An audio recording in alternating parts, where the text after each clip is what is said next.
Мастерица Валентина Машогла начала дома ткать ковры уже как опытная. Вот уже на протяжении нескольких лет с потеплением погоды Валентина приступает к своей любимой работе. Пенсиядayım.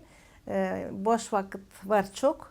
Я на пенсии, свободного времени много. Вот и начала ткать половики.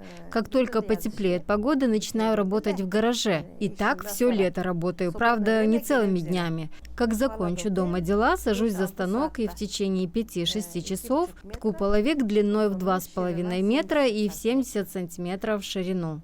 С народным промыслом Валентина знакома с детства. Дома приходилось и ткать ковры, и половики. Выйдя замуж, Валентина у свекрови еще училась.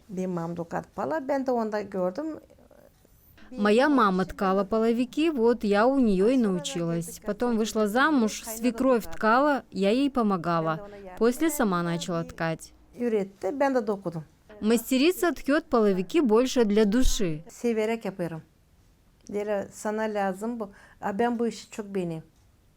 С любовью работаю. Очень нравится ткать половики. Время коротаю с пользой. Хоть и в возрасте, но сидеть, отдыхать еще не приходилось.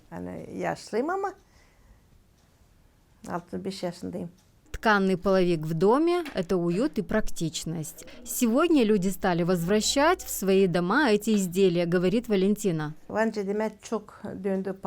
Многие люди возвращаются к тканным половикам. Мы в возрасте уже, конечно же, легче снять маленький половичок и потрусить его, закинуть в стиральную машинку и до вечера постелить в доме, чем ковер-палас. Прежде чем приступить к работе, мастерица подбирает цвета, выстраивает их и только потом начинает работать над изделием.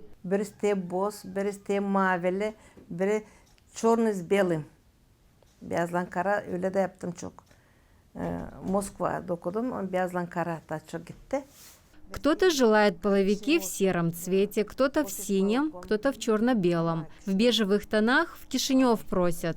Местные жители же яркие тона выбирают. Яркий цвет olsun, kırmızılı, sarılı.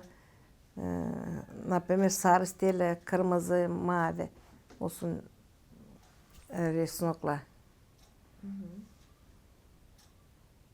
Var karışık da olay. Bitkiden ne kalayplık yapayım общий bir, даже ona da çok değil. Ta ход ondan olay. Ткацкий станок дома установил супруг Валентины Георгий Машогла. Он же помогает супруге наматывать нитки на шпульку. O düzeni duraya sıkılı. Diye var onun germeleri. Gerersin. Onu var gaykaların sıkıyorsun onu. Yerden neyse derse yaparsın onu uz. Yaparsın çaprazını. Hani neyseler. Balala gitsinler uz. Станок самодельный, сделан из железа. Нитки наматывали на шпульку, раньше вручную. Сейчас это делают дрелью. За несколько секунд нитка намотана и шпулька готова. Koyarım taburete onu. Koyarım. Sıktım. Sonra alırım ipi. Böyle sağdırırsın. Birkaç kere de sonra çekedersin sarmata. Şöyle gidiyor tozla. Вот это olur. Bak, даже bir minut da tutmuyor. Bitirden onu alırsın, kesersin makasla, koyarsın tabir. Сейчас Валентина Машогла ждет потепления погоды, чтобы заняться любимым делом. Светлана Димитрогла, Влад Табачук, Алексей Герчу. Новости ГРТ.